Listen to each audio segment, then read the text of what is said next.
Hello, folks. We're sorry we're not posting as much projectors lately. There are plans for more episodes, but they're going to be spaced out. Our summer got very busy, but we have seen some big movies in the theaters that we want to talk about. So there's something around the corner, and then we will be working on Halloween horror drops. But I thought it might be cool to revisit our very first movie podcast in once a week drops. It was called Documenteers, and it ran off and on from 2016 to 2020. We were very silly and discussed documentary films with myself and a rotating co-host cast of my friends as well as Angela. If you think my post-production sucks now, you can hear these and know how far I've come. The projectors seems more stripped down and refined from this old show, which featured a lot of crackly audio drops and even more attempts at humor, but we were always sincere about how much we loved movies and documentaries. The Documenteers helped reinvigorate me into watching more films, and I haven't heard these in many years. I'm throwing them up without revisiting. It might be interesting to check it out like a time capsule, but I'd probably cringe at myself from back then. But to be fair, I'd cringe at myself after hearing myself from like 2 months ago. I think I'll do a different intro for these throwback drops about every 10 episodes or so. And there is a lot of episodes, well over 100 weeks. Our first 10 episodes feature our first two 30 for 30 documentary discussions, that ESPN series, and one of my all-time favorite short documentaries.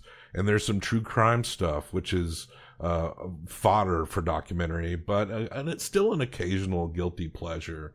It's funny because I did intros for each episode of Documenteers back then, and I'm doing intros for them now for two intros for each Documenteers re-release, and that is definitely in the spirit of Documenteers. So please enjoy our corny catchphrases. Hi, Bob Sham here. I'm the primary host of this first episode of the Documenteers that you're about to hear. I'm doing an intro. I didn't expect to do an intro because we realized well into the show that we had never introduced ourselves. My name is, of course, Bob Sham, and my main co-host on this episode is Stuart Vaughn. We love documentaries and we love talking about documentaries. So we're going to have fun and rate documentaries and rank documentaries. This is an all documentary show that features a bold new rating system. So you'll want to stay tuned for that. Also, I'll make sure Stuart's a little closer to the mic, working things out on our end, but we will get there. I understand that he's a little soft sometimes, especially compared to my bold voice that carries very well. Yes, we hope you enjoy the show. Think of it like Garfield when he first came on, and he was very wobbly, very blobby, and then you cut to 10 years later, and he's uniformed, and he's clean, and he's got that iconic Garfield look. It's kind of like that. So enjoy the show. Now, here is a motion picture film. 1,000 feet, 16,000 separate photographs. Let's tidy up this tangle of film by putting it on a reel.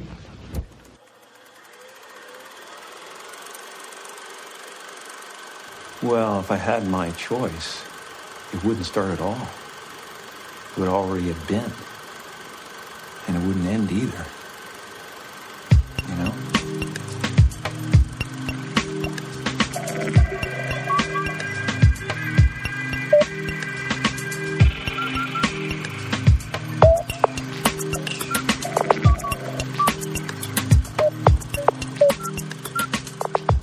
I set up a Twitter for Documenteers, but I'm only following Jim Carrey and Chris Smith.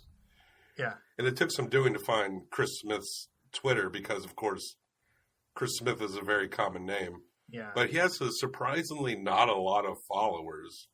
This is a guy that made American Movie, one of the funniest documentaries of all time, you know? Yeah, that's like something I think you and I agree on, but I think maybe more people saw Man on the Moon than American Movie. No doubt. I mean, American Movie was his most famous. It's the only other one of his I've seen. He did The Yes Man. Yeah.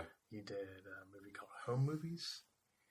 Or Home Movie? Yeah, it's called Home Movie, about kind of eccentric houses and the owners of those houses. Uh-huh. Like a house filled with 50s robots, and a tree house like a giant treehouse that's somebody's grandma lives in. She loves it. But American Movie is probably his biggest movie until now. In this movie we're going to talk about today. And I think the last thing he did was almost 10 years before this. Mm-hmm. So he takes a while to make a movie. I think he's this movie took him at least 2 years to make. And Jim Carrey's being interviewed for 2 straight years. I don't know about that. But the process, I think, started 2 years ago. But we'll talk about the film shortly. But there's a catchphrase for our new project. What's up, docs? Yeah. Yeah. Is that what it's called? You got to add the S on it. You won't get sued, I don't think, if you add the S. What's up, docs? So not DOX, but DOCS. I like X. That changes it up even more. What's up, docs? Yeah, X with an X. There's an official album for Documenteers too. REM's Document. Oh, really? Yeah. And how appropriate, because REM has some presence. Okay, now I'm in starting what we're to talking see about. why you chose this film. Yeah. Yeah, it's a film about a film based on a song by REM. Yeah. Pushing an elephant up the stairs. Is that in the song? It was a song they made for the movie. It wasn't bad. Do you like REM? Are you a fan? I think I have to be. I just, by sheer, what's the word? Overintelligence. Overindulgence. In 90s culture. Yeah, true. It was everywhere. You couldn't escape REM. We're big music fans, and I'm a big music fan. It's like an addiction for you. You might say that. You're at that point where, because we're kind of like music nerds as well, where it's like I was talking about this with a friend of mine, where the thing that separates like a music nerd from a casual music listener is the obsession with the context of the time and where that album came from. And and when you're into the context, what results is you being able to kind of appreciate a song while at the same time maybe not liking that song. It's kind of like the same way that you can appreciate sports, I think. And I can't, but it's like a similar thing. Sure. You know all the statistics about a band. How could this band be bad? I know all the stats. Yeah. I mean, I have a bizarre obsession with Weezer, but I know that probably higher than that, 80% of their music is not good. Yeah. That kind of sing-songy lullaby. But it's just something about like the trajectory of that band. My complicated emotions with that band from adolescence to now, and like that still has such a strong place. It's true, and they may be a different band, but they have the same formula now. Yeah. But are we getting off topic? We are. We're way off topic. This is the first episode of Documenteers. This is a podcast where it's essentially a review podcast. Now, I'm a big appreciator of documentaries. Remember when Netflix first hit the scene? Yeah. And people were getting those discs. That seems like so long ago. Yeah. I still know people who get discs. Do you still know people who get Netflix discs? I got in late. I never got the discs in the mail. We were getting the discs for a while, and I remember it sounds fun. I might do it just to be part of it. I was trying to get the original Tinker Tailor Soldier Spy, the BBC series, I guess. But they didn't have certain discs. Oh, and they had others. It was very new. But then they did the streaming, and we bought into that, and eventually faded out the discs. And there wasn't a lot on it, but there was a ton of documentaries. Just documentaries, and we watched so many. And I love documentaries, but if I'm going to say who in my life is like a very auteur documentary expert or closest to it, I know where you're going. It's got to be you. What? Me? Yeah. I didn't know where you're going. Sorry. But we are Documenteers, and I appreciate that. We're going to tongue-in-cheek, loosely review. This is a review show. So keep that in mind when you're hearing like rando clips and stuff, that we are reviewing these works of art. Yeah.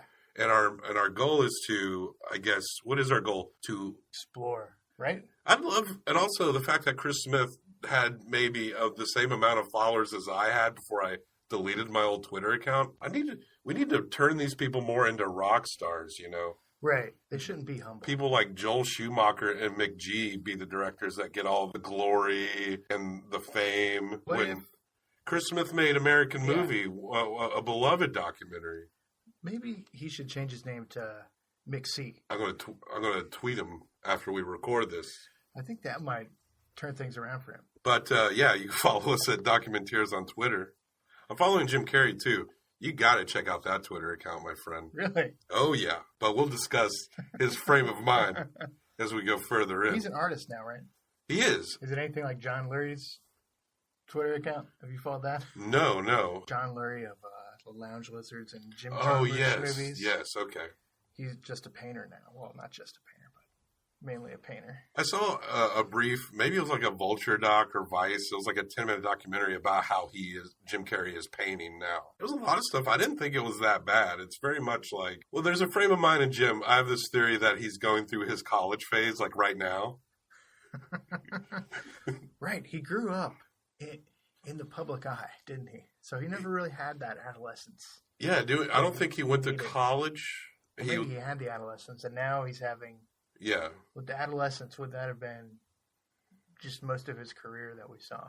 Yeah, I mean, it's kind of the movie covers it. We are talking about Jim and Andy, The Great Beyond, featuring a very special contractually obligated mention of Tony Clifton, directed by Chris Smith, produced by Spike Jonze and Vice Productions. Yeah, and that's an interesting thing. I was actually looking into this a little bit, and apparently Jim Carrey had kind of thrown out there to a few friends and people, I guess, that during the filming of Man on the Moon, his film about Andy Kaufman, that the entire thing had been filmed for the 4 months of the shooting, and that there's 100 hours of footage of him behind the scenes, which it's been known, and kind of, if you look into it, that he was entirely in character, or what you'd call method acting, the entire shooting of the film.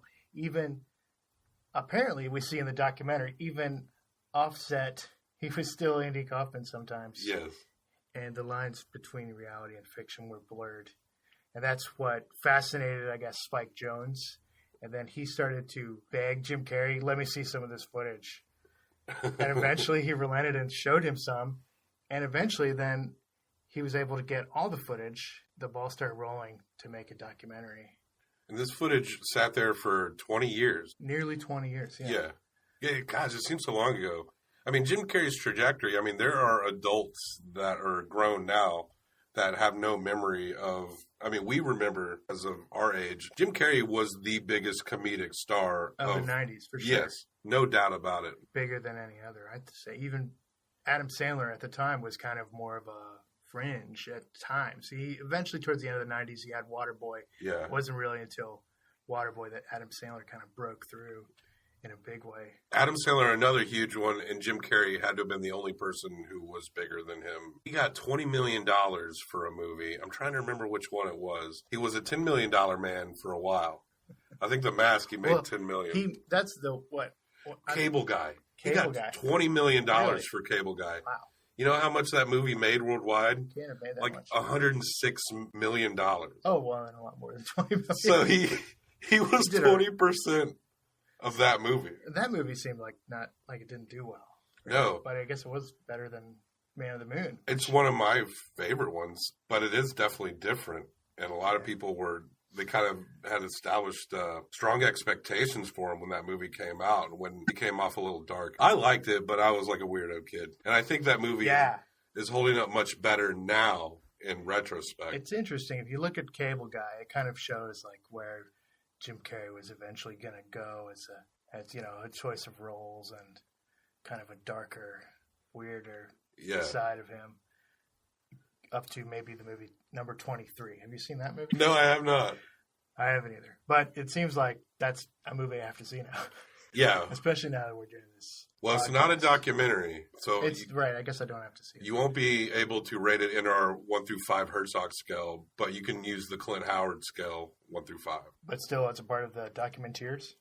No, maybe like down the road, some paywall. You can pay $500 and listen to our 23 episode. Is it 23? Number 23. Number 23 episode. Because it's going to be that good, and you're going to want to pay that much. It's funny because at the time I had a friend who was obsessed with numbers, and I wasn't 23, but that's kind of where he lost me. But he was telling me all these things like, look, man, all these things add up to 23 in your life. You're working on the 23rd floor. If I add up, the ages of your girlfriends and then subtract the number of girlfriends. The number's 23. If you deduct 16 years off your age, you're 23. Yeah, he kept telling me that. The number 23 has huge significance in my life personally. I can't remember the point of why he said that. But then that movie, The Number 23 by Jim Carrey, came out. My friend never mentioned anything about the number 23 again. Whoa, like it ruined him. Right. Probably he was like... Became too pop. It's almost like my friend created manifestation. You think he's a chaos magician? My friend might be, yeah. This episode might be all about chaos magic when you think about it. It's true, yeah. But yes, the Documenteers. We want to watch every documentary ever. Really? Yes. Now, I got to confess, this is a bit of a polyamorous relationship because my lovely wife, Angela, will be joining me on some true crime episodes. Our mutual friend, Drew, he's a big sports guy. I know you don't like sports. We're going to talk about sports documentaries. Right. And maybe a few more features. I got a friend that was in a cult who's going to watch a couple cult movies with me as well. We're going to discuss that movie and him being in a cult and what that was like. So that'll be fun. But I just want you to know that you're my number one in this polyamorous. I consider you the documentary expert. What do they say in the Mormon religion? The main mother or something? The main mother? Yeah. The main sister wife. Yeah, the sister wife main. Yeah. The boss sister wife. Do you think it's never a puppy pile, right? It's always like one at a time. Yeah. Seems like if you're going to do that, then go puppy pile. I don't understand. You know, all I know about Mormonism is from the Seventh-day Adventists, which aren't really Mormon, and the TV series Big Love, Bill Paxton. Which, how many Clint Howards would you give Big Love, the series? Oh, well, with a TV show, you wouldn't give it a scale of Arsenio Halls? You're right, it's TV. It's Arsenio Halls. I apologize. Well, he is the king of TV, as we all know. He also appears in this documentary we're going to be discussing today. That's true. Looking very confused. That's what's great about Arsenio, and that's why he represents television in my mind. He's confused, much like the audience, the executives, and the creative team behind most television.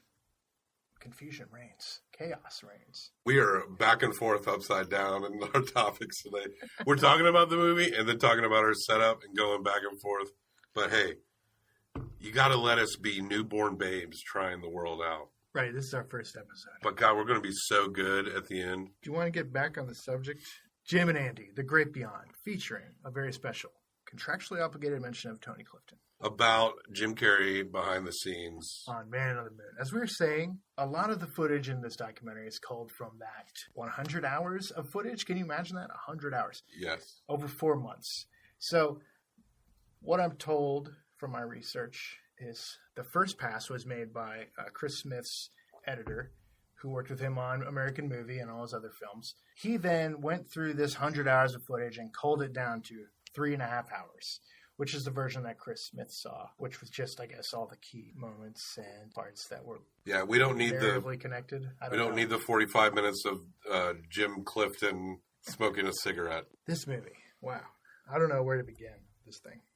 It's a beast. There was a lot of ups and downs in the way I perceived and the way, of course, there is some riffable controversy. I think I'm hearing a lot of reports coming down the pike of people who've seen this movie that are coming from it being like Jim Carrey is just an entitled douche. But he wasn't like, and maybe he is now.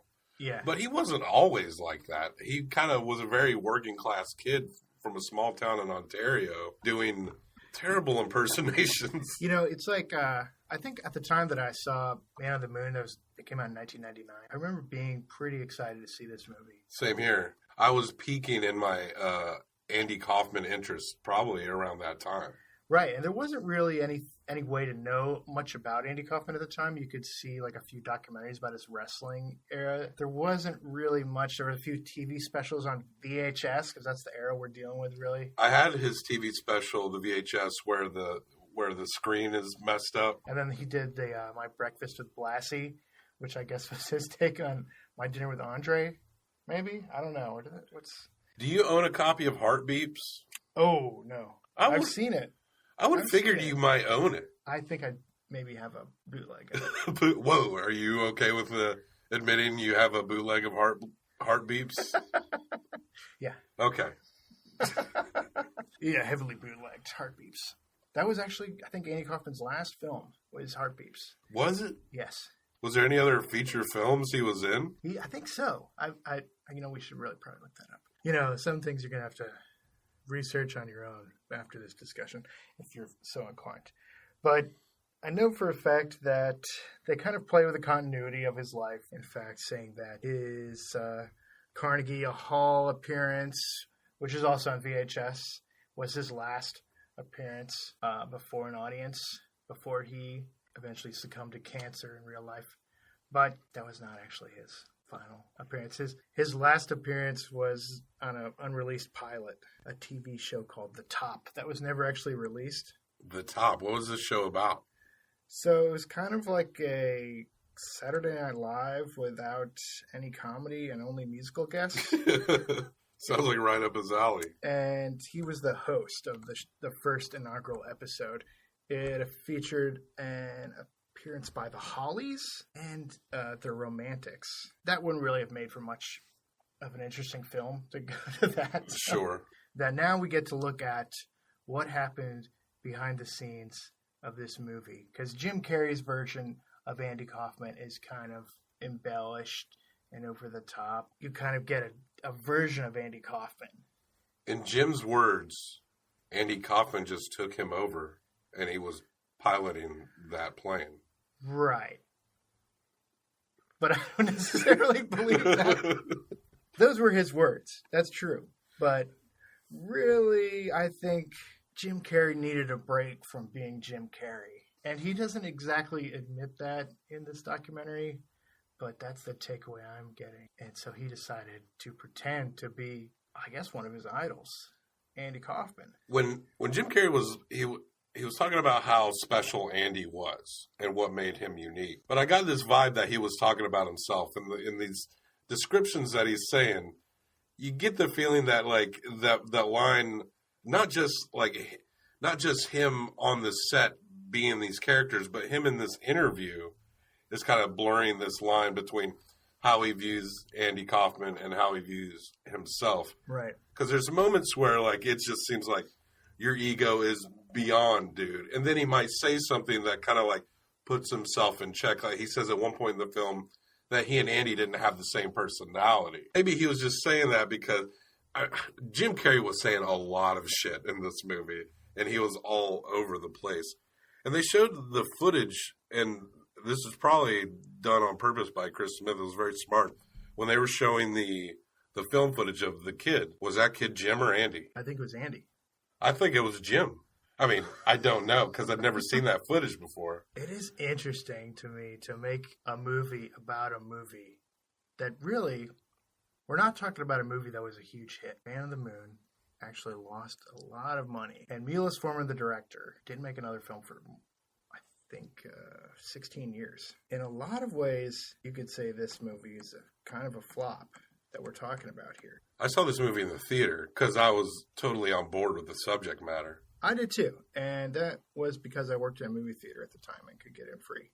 I don't know if I'd seen it otherwise. Maybe I would have probably. I was enough of a fan of Andy Kaufman and Jim Carrey to go see it. So Jim Carrey says that he entered a fugue state before the filming began. So I think that he was exercising some demons, working through some things, and even in his recollections of the past, he's kind of got a rosy-colored version of events to where he says that all these things he's reflecting on about Andy and the dichotomy between him and Andy, they are skewed. So whereas you look at Jim Carrey, who's basically been on his own, making movies, making his own decisions, whereas Andy Kaufman, sorry. That's going to happen a lot. Yeah, Andy Kaufman had multiple collaborators, worked with Bob Zamuda. You see behind the scenes now, Jim just thinks, I can just be Andy Kaufman all the time to everyone at all points. He hasn't really figured out the appropriate barriers. Early in the film, they're on the set, the cast of Taxi is on the set of Man on the Moon shooting those old clips. And Judd Hirsch, I thought this was interesting, said that he didn't really know Andy. And I'm sure I mean, no doubt that Andy was an eccentric weirdo who was probably Right. putting it on a lot. But it seems like Andy was probably a guy that just kind of was doing his own thing for a long time. Right. Or just like, he wasn't a guy that was walking around being like, hey, fuck you, like all the time.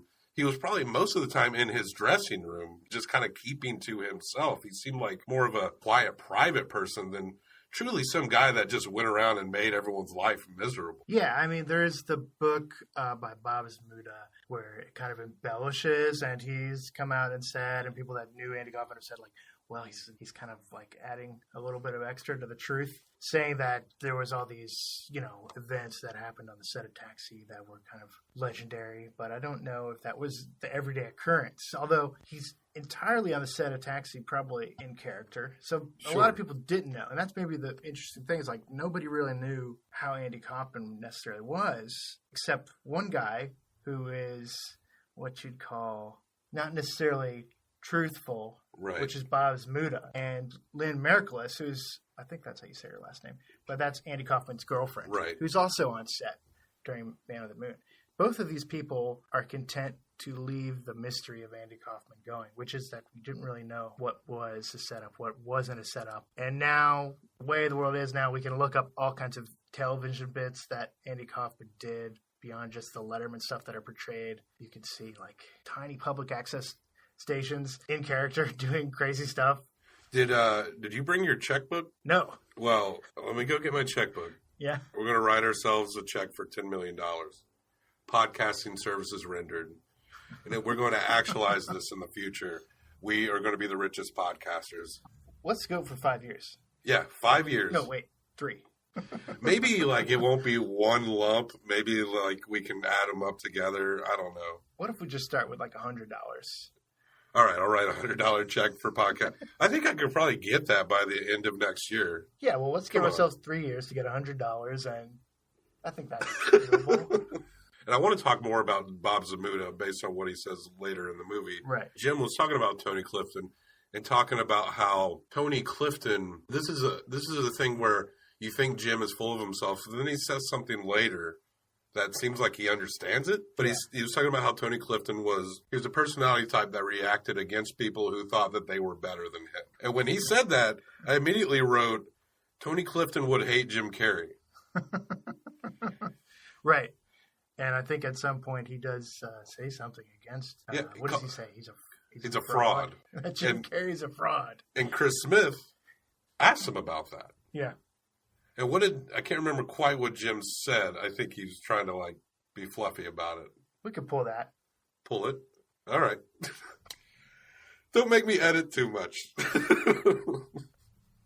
Oh, wait, unless you wrote it down, man. No, I didn't. Okay. So, yeah, and it's interesting to me that, before he really gets into the Tony Clifton parts, Jim as Andy, who now on set only will be addressed as Andy, just seems to not really know how to do Andy exactly offset. So he kind of goes between this weird kind of not quite Jim kind of Andy Kaufman, more like the foreign man character that Andy Kaufman does on the set of Taxi, and just maintaining that with his turtleneck uptight. Right. Then when he gets to be Tony Clifton, that's when I feel like that's what if Jim Carrey had it his way, this would be the Tony Clifton movie. Yes. And just driving cars into buildings, freaking out insurers. Yeah. Well, even on just the Man on the Moon would be retitled the Tony Clifton story. And even the best parts of Man on the Moon are probably the Tony Clifton moments. Yeah. His nightclub routine is, on point. Mm-hmm. What did you think of, like a few years ago, Bob Zmuda came back and was, I mean, he didn't say he was Bob Zmuda, but it was Bob Zmuda. Yeah. I don't know if I felt like maybe it was a little, I felt maybe more pity. He still does that. I think still something he does. And he often would do it on this, most of his Letterman appearances, Tony Clifton's Letterman appearances, are Bob Zmuda. Oh, really? I think almost all of them. Yeah, I know it was Bob a lot of the time. And even towards the end of the making of Man on the Moon, we see in the end of the documentary, actually, this moment occurs, where we see that Bob Zmuda shows up to the Playboy Mansion for a party, Yes. as Tony Clifton. Now, I had heard this story before. Yeah, me too. But there was an element to that story that was not covered in the documentary that I've heard. What's that? Is that like, yes, that was Bob Zmuda and Jim Carrey wasn't there and he shows up later. But apparently Tony Clifton had gotten how shall we say, a budget from maybe a bunny. I can't remember exactly where I've heard this. I want to say I've heard it from Bob Zmuda himself. Maybe it was like an episode of WTF or something. I don't know. Maybe any listener can like isolate that and point it out. But he had admitted that he had got a bunny to blow him because the bunny thought he was Jim Carrey. And that when Jim Carrey shows up, like she freaked out. And why wouldn't she? You know, I thought it was going to like touch base on that because I swear I've heard Bob himself tell that story allegedly. So if anyone knows more about that, Well, maybe we'll be reading about Bob Zmuda in the news. I think he's next. Matt Lauer just went down. Bob Zmuda, this guy who's played Tony Clifton for over 30 years, is going to be brought down. Well, someone's got to stop him. Yeah, by a blowjob at the Playboy Mansion. Now, it seems to me that most people are not amused. Makeup guys just kind of, he blasts the stereo when he's getting his makeup done. And the guy just looks at the camera like, oh, God. And just it looks like people are just wanting to go home because it takes forever to start shooting scenes when he's Tony Clifton. Milos looks like he's too old for this shit, basically. What about the actor, was it Gary Barker? Who plays his dad? Yeah. Did you catch that moment? Yeah. Weirdly personal. That guy was into the role. Yeah. He's playing his father, comes in, method acting as Andy Kaufman's father to Jim Carrey playing Andy Kaufman. And they get into this kind of back and forth kind of thing, ending with Jim Carrey as Andy Kaufman yelling at him because I guess he can't take what he's dishing. Right. Yells at him until he leaves the trailer. And then the makeup artist breaks down and starts crying because what else is your reaction to this insanity? It reminded her of her father. That's kind of the weird thing where it seems like you're just being kind of like an annoying shit, presuming upon someone that you never met. But at the same time, people are having legit emotional reactions. Right. It makes me think that a lot of people in the set are having, it's like a weird primal therapy session. Yeah. Making of this film. It's like, no, maybe they're not on any psychedelics or anything, but it seems like everyone's just like caught in a trip. Everyone's in this weird moment. You have like all these actors playing themselves 20-some years later, playing themselves, but younger versions of themselves. And then you have Danny DeVito in there, not playing himself, but playing against the actors that he played in the Taxi Show with as Andy Kaufman's manager, Bob Shapiro. Do you think Danny DeVito's went method with the Penguin? It seemed like that was the only time. Right, you have to think, was he coming off the Penguin at this point? Oh, Batman Returns is like 91 or 2. Right. So he probably had 8 years to reflect on his role in the Penguin. And he decided to use this opportunity to... Is there going to be a movie? 100 hours of behind-the-scenes footage of Batman Returns? I hope so. I would watch that. But Danny DeVito always just seems like he's just Danny DeVito. Except for maybe the Penguin, but he's just all done up on makeup and stuff. This is like an interesting period of filmmaking, too. 99. It's kind of like the last hurrah of Hollywood, really. If you think about it, there isn't that many years later that piracy kind of kills the movie industry and their basic inability to understand what the public wants, which has always been their case in point, them making Man on the Moon. And video stores are starting to this is kind of the beginning of their decline. Right. I'm pretty sure I bought Man on the Moon at like a Hollywood video, some for $20. Right. That at the time I thought was an amazing deal. There's at some point an executive in Hollywood is saying, you know what we should do? Make a movie about that REM song. About the elephant in the stairs? No, I'm saying that this is a song. Let's say what it is. This movie is based on a song by REM on the hit album, Automatic for the People. This is a point where REM is the cause of this movie. We brought up REM earlier in the episode here. Yeah. But REM created the momentum that carried this movie into production, along with Jim Carrey. It takes many cooks to make this movie. Milos Forman coming off The People versus Larry Flint. Yes. He says, you know what?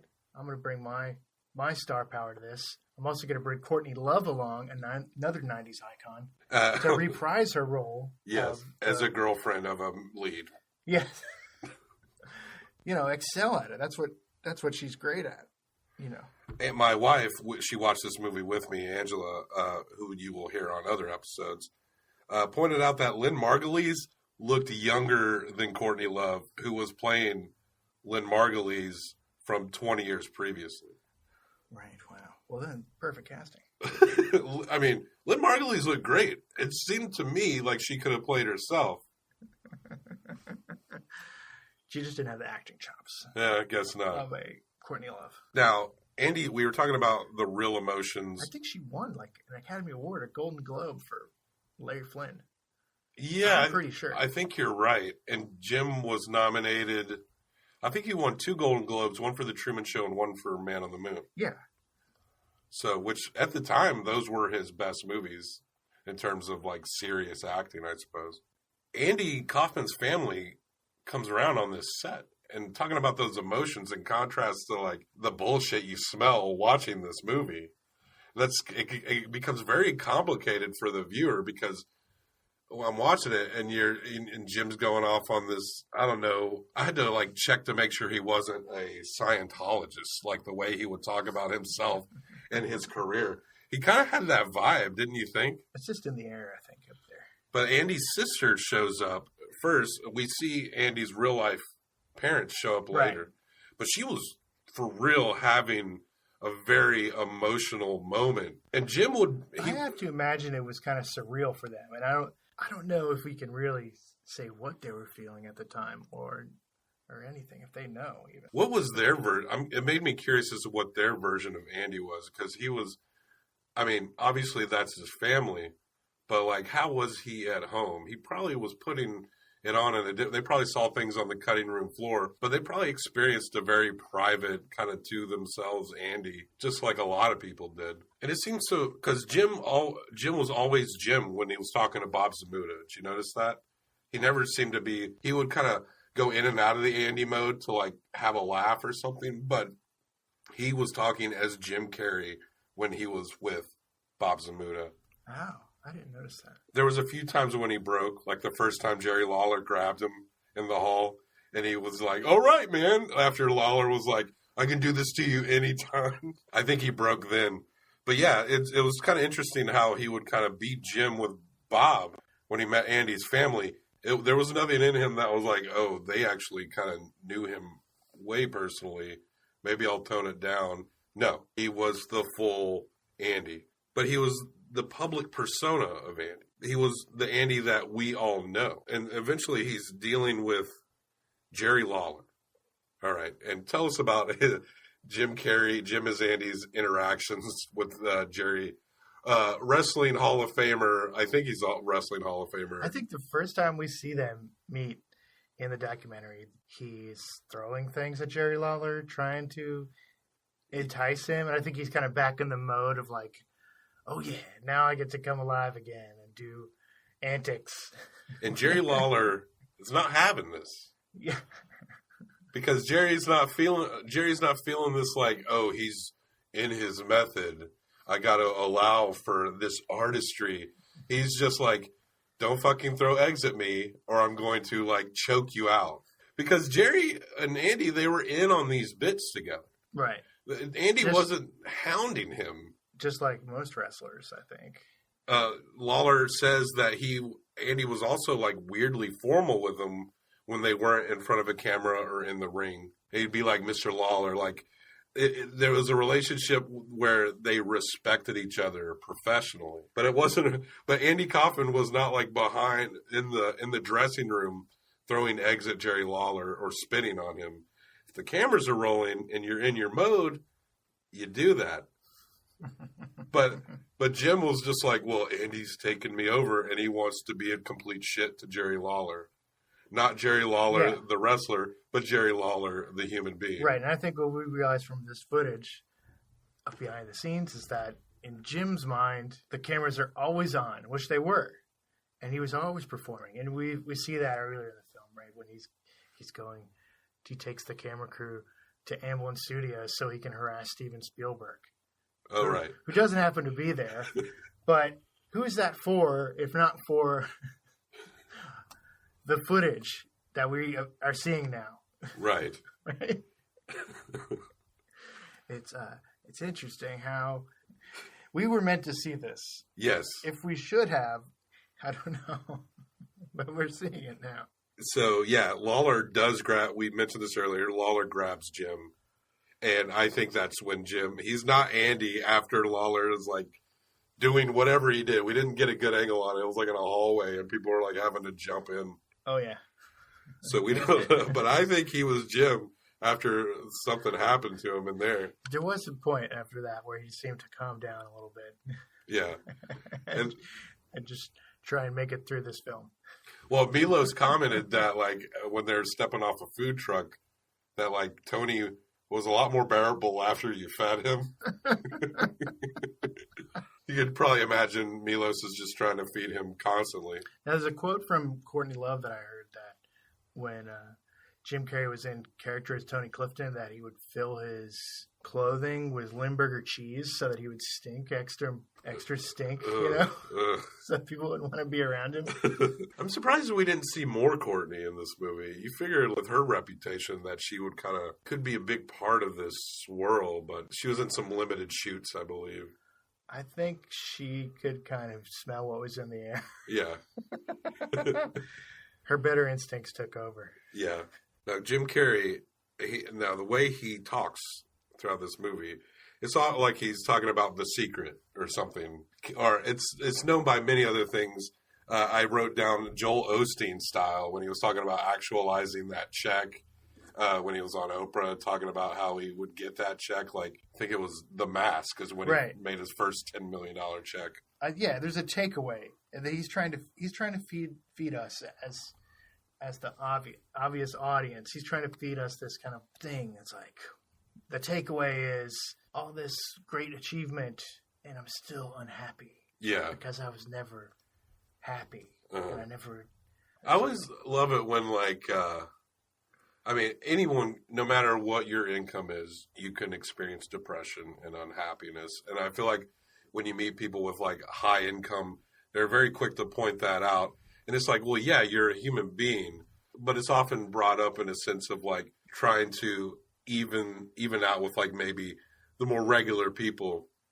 But the regular people are also can be depressed and maybe struggle to pay a bill one month or something. It's kind of like a big difference. Like everyone gets depressed across the board, and you don't want to like put that down. When you say like, oh, I had all this success, but I was still depressed. It's, well, no shit, because you're still like a human being, but you still are not dealing with things that a lot of regular people have to deal with on a daily basis.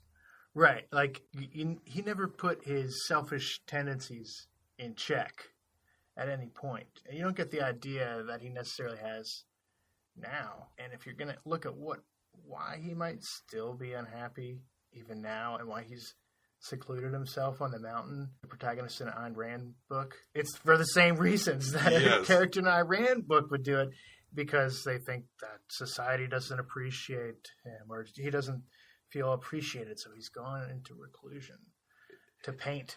Yeah, and now he's a philosopher and a pontificator, and who is contradicting himself at the end of every paragraph, consciously or subconsciously.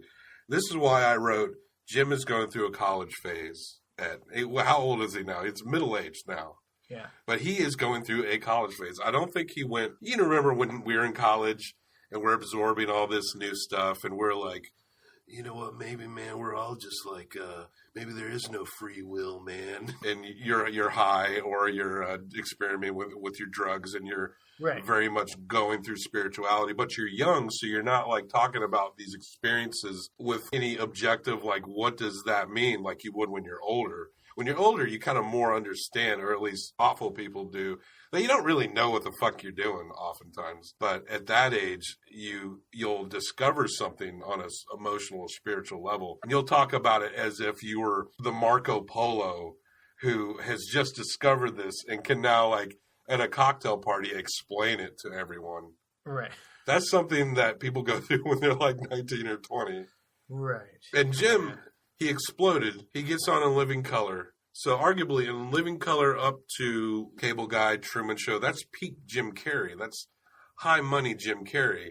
I remember coming back to school and everyone's recapping the funny things that happened on In Living Colors. Like, oh, didn't you see? They really took it to the handicap and the homeless. That'll show them, you know, with Handyman and... Yeah, wow. And he was like Fire Marshal Bill, a burn victim. Wow. When we saw that, within 4 years, he's in the stratosphere. So how old is he at that time? He's very young. He's in his 20s. And there's this thing when celebrities, like, they explode. Yeah. There's something about them that is, like, trapped in this moment. Right. So he's trapped in this 90s vibe, 90s way of thinking almost. And yes. He's stuck in this kind of, what is it? Not quite the 80s where it's all, you know, all about self-focus and, you know, selfishness, but just a slightly better version of that. Yes. It's definitely a little more mature. But, like, he's someone who, at a certain point, people did not say no to this guy. Right. So he doesn't know how to kind of look at it. Like, with us, people told us no various times throughout our lives. We're in our 30s now, and we look back at ourselves and, like, what a fucking asshole that guy was. Like, what the fuck was that guy even complaining about, you know? But Jim is just like, he's a chaos magician, man. He has full control over everything, man. There's no free will. Right. You're thirsty. That's why you pick up this glass. If there's no free will, then he is special, more special than everyone else, I suppose, right? Yeah, I get that same thing from listening. If you ever hear, like, Marilyn Manson in interviews these days, it's like a similar thing. Like, these stars that were so popular and now have kind of been forced to, like, look at themselves a little more closely than they were able to in the past. Yes. Because things are slowing down. Yeah. You have more time to reflect and have inner thoughts if you want. Yes. But, like, Taylor Swift, she, like, got huge at, what, like 15? Something like that. Right. And she's still writing songs about the boy she broke up with last month. Yeah. And it's always about that. And I don't really mean to put down Taylor Swift. I know a lot of people like her for various reasons and people who don't like her. But she is going to be in that mode because that's the mode that put her in the stratosphere. She's always going to write like a teenager that's pretty good at writing songs. Yeah, it's interesting. And I think Jim is like that too. He's in that mode where he's like, I just got Ace Ventura, and it's about to be the biggest movie this year. Right. And I guess from what I hear, he is not seeing Jay McCartney anymore. Oh, that was a long time ago. Right. I thought they had a kid together that kid that she had she thought had autism, but has Asperger's, but they dated for several years. Yeah. And he had another girlfriend who had drug problems and died, and her family tried to take Jim Carrey to, like, civil court. It didn't seem like it seemed like this woman just had her own set of issues. But Jim is an anti-vaxxer. Yeah. Is he still? Yeah, I think there was a tweet from 2015. He wouldn't call himself an anti-vaxxer. He's anti-stuff that's in vaccines.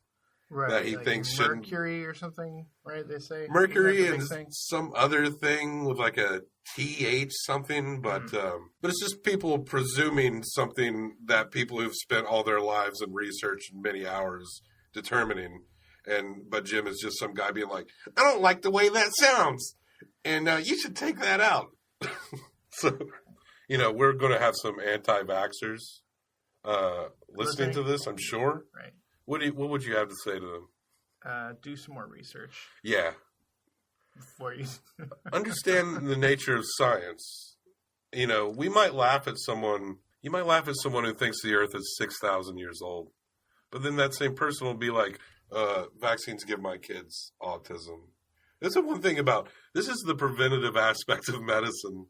I knew we were going to go on this tangent, but vaccinations, kind of keep in mind, there was a Spanish flu, like right around the First World War that killed millions of people all around the globe. Yeah. This is why we have things like this. And don't presume, scientists they do test studies. They spend their lives understanding and doing this. And this is a preventive medicine.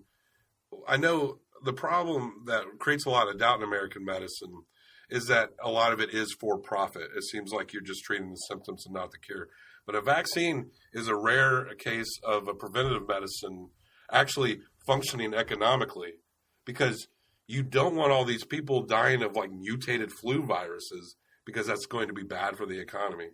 There's a complete economical impetus. I get it. To prevent this. So you're saying it helps capitalism. Yeah. So good. And I mean, it also helps to not die. But it just so happens that overlaps. So this idea that there's some conspiracy, I mean, maybe one time there was a bad batch and they had to straighten it out, but it's not. No medicine company wants their drugs to like murder people or give them like brain diseases or anything like that. It just wouldn't make any sense. Right. I'll probably cut this part out. Okay. Anyway, I want to talk about Bob Zamuda again. Okay. Do you remember the point in the movie where he was talking to Jim, because Jim was Jim when he's talking to Bob, and he was talking about how Andy was creatively bankrupt up to a certain point, and that Bob Zamuda took over, and that's where Bob Zamuda started flying the ship. The way he described it was almost like Mighty Mouse was the peak of what Andy could bring to the table, and Bob had to kind of carry the rest of it. Well, Andy's not here to answer that. That's right, yeah. I mean, it smelled like bullshit. So is Bob Zamuda responsible for heart beeps based on his claims? It's his idea to do heart beeps. You can blame Bob Zamuda for that, based on his account. Yeah, well, it's not like things got better and better after that, really, right? Right. He went to wrestling women and then getting banned from Saturday Night Live, and then his only television avenue was Letterman. Remind us why he was banned from SNL. Okay, so after Lorne Michaels, this is the real version of events, not the movie version of events. Man on the Moon version of events are different. Right. But after Lorne Michaels left, it was taken over by somebody's name I'm forgetting. Yeah, this is the Gilbert Godfrey year. Yes, right. Eddie Murphy had come along. He was probably the only real huge star at that point. So in the 80s, there was a different producer. Lorne Michaels, I guess, left for some reason or was trying to start other projects.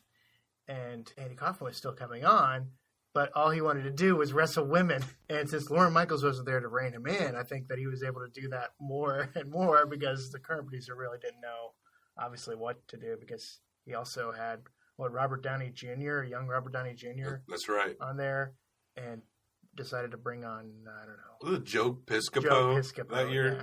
So it was kind of a rough time for Saturday Night Live. It was almost canceled, and it sounded like a kind of a ratings gamble to say, like, okay, everyone, we're going to give Andy Kaufman one more chance, and we're going to put up a vote. Now, if you want Andy to stay, call this number. If you want Andy to never come back to Saturday Night Live and get banned, call this number. Well, you can imagine how it went. He got a lot more calls for banning, even as each cast member was coming on to say, please don't ban Andy Kaufman. Even then, most of the audience of television was trolls. Sure. So, we've always had trolls. They just all have platforms now. Yeah. But yeah, the first season of the SNL was considered so fresh. And then that second season, he was on the first episode ever. Yes. The Jim and Andy film shows him trying out for SNL, that footage. I think Andy would have made, like, I wouldn't say a straight man, almost like how Phil Hartman, he was a straight man. He was approaching over the top, but he was still, like, at this level. Like how Phil Hartman could just be a regular guy and he could say something and it would still be funny, even in it's just direct. I think Andy would have been really great at that, being like the dad of some defunct family. It's kind of too bad we didn't see that aspect of him. It seems like he didn't really want to play along. And if you look, he only ever did one straight role where he played a character, and that character was one of his characters. Right. Foreign Man. as Lodka Locko. on Taxi, and that wasn't, what would he have done other than that? I guess maybe Elvis. He would have done his Elvis impersonation as a character. What's your favorite aspect of Andy Kaufman? What's your favorite era? I like the wrestling era. Annoying the audience directly in that way. That's a lot of fun for me. That's kind of the aspect of wrestling that I like the best. With wrestling, I like everything until they start wrestling, and then that's like the boring part. There's a number of bits. He tends to do these bits on. There's actually a lot of footage now out there on YouTube you can find of Andy Kaufman, and he does these bits on public access I was telling you about, where it would be a setup where it's like he would have, there's this one in particular where he's got Bob Zmuda coming out as a scientist before he comes on. It's a plant, but he's booked as a guest separately, and he comes out and he's going on and on about some kind of boring scientific theory, boring the audience. They keep saying like, we've got Andy Kaufman later coming out, and then Andy Kaufman comes out and they have to cut the scientist short. And the scientist then gets mad at Andy Kaufman, and Andy Kaufman makes a big show of like, I'm from Hollywood. You need to get out of here. Right. Science. It seemed like that aspect of that super ego, super arrogant aspect played into the wrestling stuff too. Right. And that's, I think, the main public version you get of Andy Kaufman, and what probably Jim Carrey fed into. But there's another really interesting performance of Andy Kaufman on the Midnight Special that is probably my favorite, which is kind of amazing. So the Midnight Special was hosted by Wolfman Jack. It was a film, or maybe in the late 70s, early 80s. It was kind of a late show thing that would come on like the weekends maybe, and there'd be music and kind of guests, and it was like a variety show. And he comes on as a guest to perform a song. This is an original song. He comes out, and it's just these two guitar players going. One comes out down down down down down down down down down, and the other guitarist a little higher up. And Andy Kaufman comes out then. Between the two guitarists, just kind of swaying back and forth, the two of them, he comes out there and just starts to go, I trusted you, I trusted you, I trusted you, I trusted you, I trusted you, I trusted you, I trusted you, I trusted you. The audience is going mad from like this inane song and codec like refrain and repeat until he's going, bringing it down low. I trusted you, I trusted you, I trusted you, I trusted you, I trusted you. And it keeps going and going with this song for 5 minutes, and everyone's going nuts. Yeah. It's great. I mean, I'm laughing just thinking about it, and with your vivid descriptions. More so than I laughed at Jim Carrey in this film, Jim and Andy. I wonder if there's an outtake of Jim Carrey doing that. Maybe that's somewhere, 100 hours of footage. It's got to be in there somewhere. So Jim Andy, apparently it has to tell, they recreate the scene on Letterman where Lawler slaps Jim, or slaps Andy. Right. Letterman playing himself. Yeah, Letterman playing Lawler himself. playing himself. Nailed it. Jim Carrey playing Andy Kaufman. Or as Jim Carrey would say, Andy was playing himself. Right. But it's funny. So Jim describes how he tells Lawler, hit me. Did you really need to tell him? I think he had you covered there. Yeah, Jim Carrey's reflections on events seem maybe not always accurate. It was his idea, always his idea, right? Yeah. And we showed that angle from that angle of a slap, and it was like he really decked him. He hit Jim harder than he hit Andy, like no doubt, and he loved it. And then later in the film, I feel like Jim took that opportunity and flipped the tables. Okay, now I'm going to act like I'm really hurt. Like Jerry Lawler. Yes. At the wrestling scene in the match. They put him in a neck brace after the ring thing because he spits on Lawler. But this isn't on camera. He's just straight, or it's not on the actual film for the movie. He's just straight up being Andy and taunting him, and he spits on him. And it's not like end scene. It was before everything started going. Mm-hmm. He had the neck brace on after that, but a lot of times the EMTs will come in and they'll put it on you just in case, in case there's anything wrong. But I wasn't sure if he was maybe a little. I didn't think he was seriously hurt, but I thought maybe he actually got a little bit hurt. But maybe I'm being pulled over on the spirit of Jim Andy. Who knows? Yeah, you're drinking the Kool-Aid, man. But it seemed like there were genuine reactions of people reacting to that it was a thing, which was probably the most, one of the kind of more ingenious moments of the movie to me.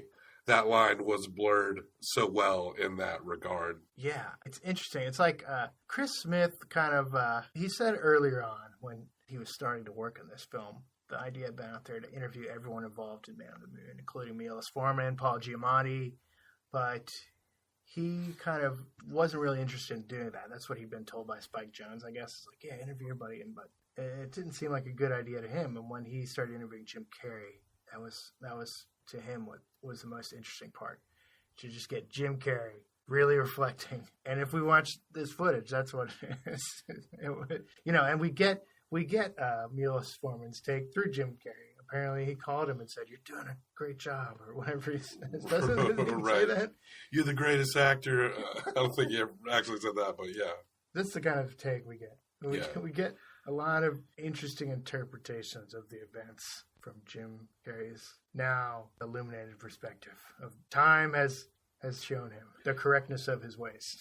How would you, now we can't use our patented Herzog scale, but for Man on the Moon, where we would use the Clint Howard scale, how many Clint Howards would you give Man on the Moon?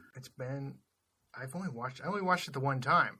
So I don't know if I can really, I'm going to give it an NA on Clint Howard's. Non-applicable? Right. You don't just want to throw it out there? I've probably seen Man on the Moon several times during a time where I was more apt to watch movies over and over again. I can't give it a rating. I think I can give it a solid, we're not going to document these ratings because we only document our documentary ratings.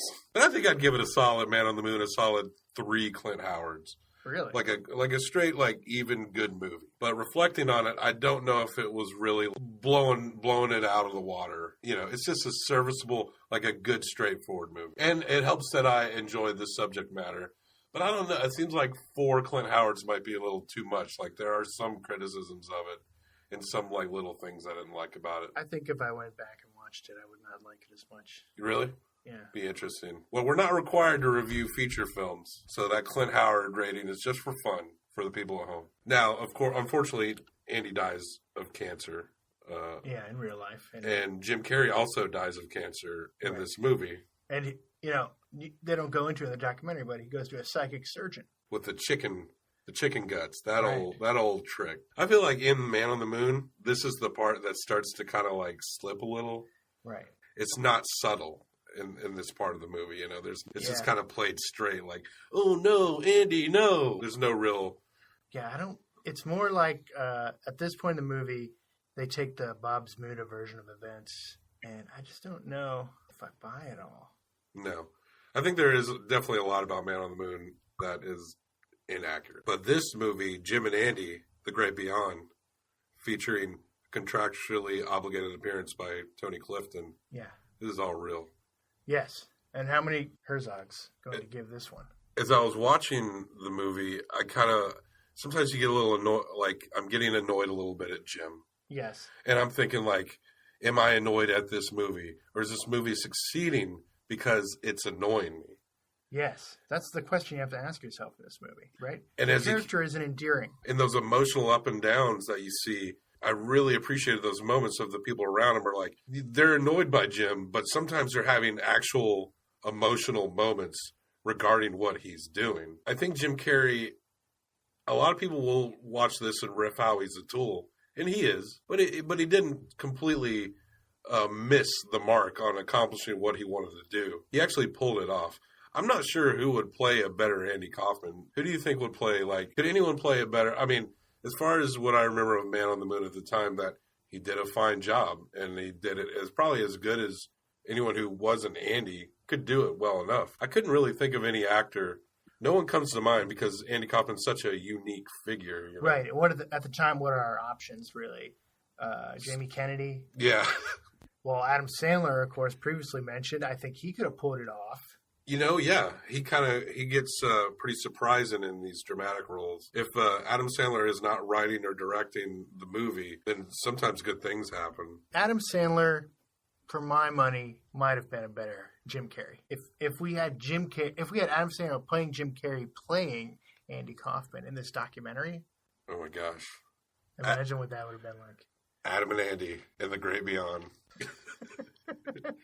Maybe. Where does that come from? The Great Beyond. I feel like that's something we were supposed to come to at the end of this. I think it's in the new REM song that they recorded for Man on the Moon. I think it was called Great Beyond. I'm bending spoons. I'm keeping flowers in bloom. I'm looking for answers from the Great Beyond. There you go. Answers. So in this movie, we as the audience are supposed to be looking for answers from Jim Andy. I suppose. I don't think Michael Stipe wrote this song with the 100 hours of behind the scenes footage in mind. I have to assume he did. Okay. I know my Stipe. I think, if anything, this movie will bring most people back to REM. But I didn't answer your question. Yes.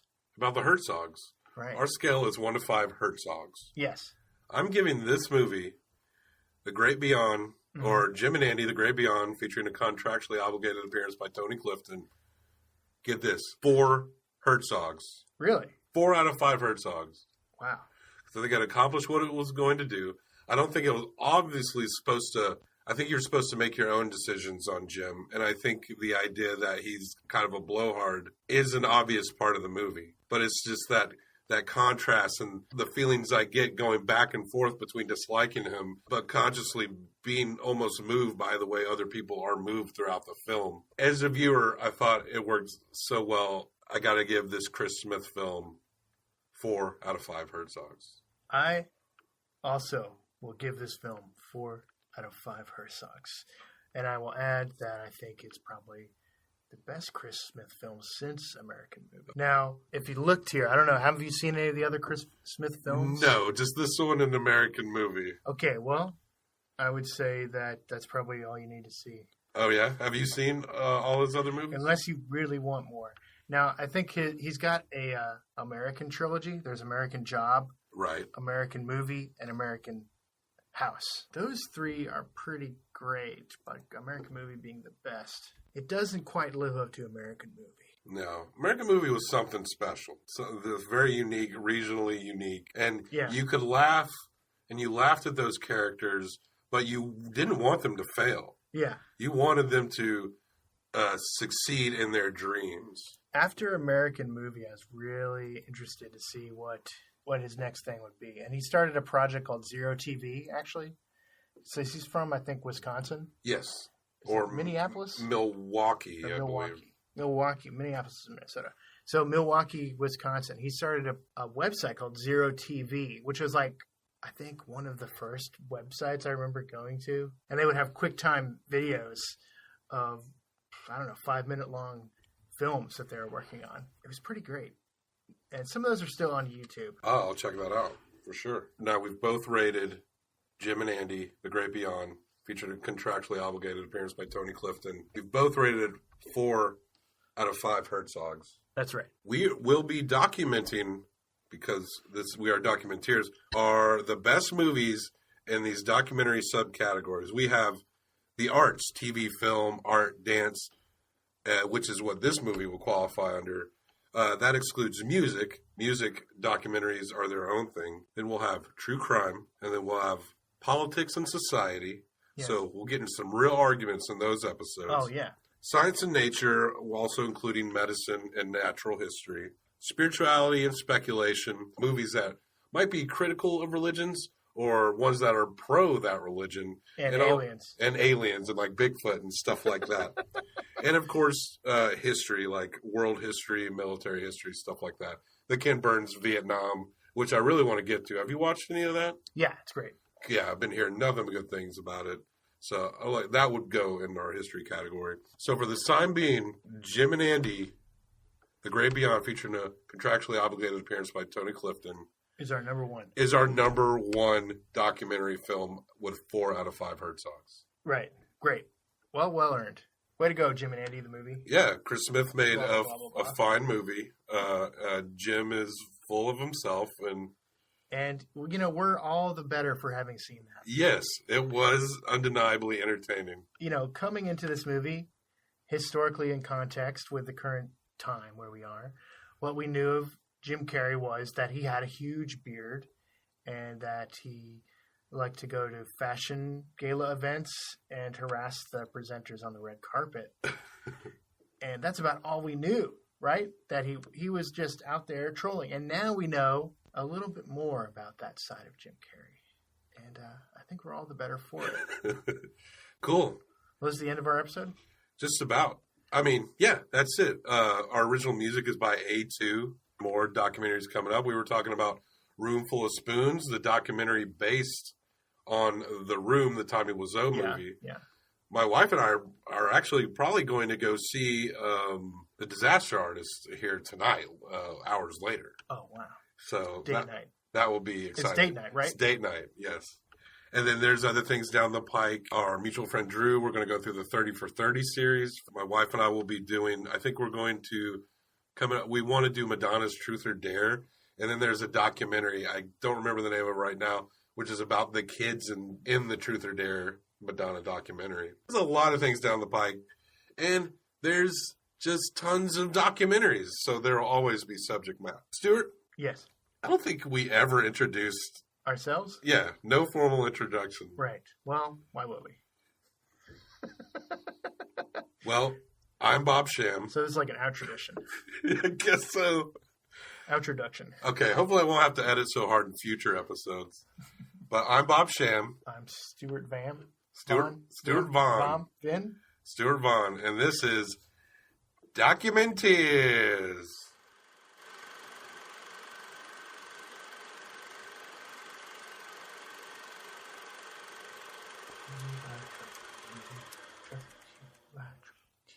I trusted you.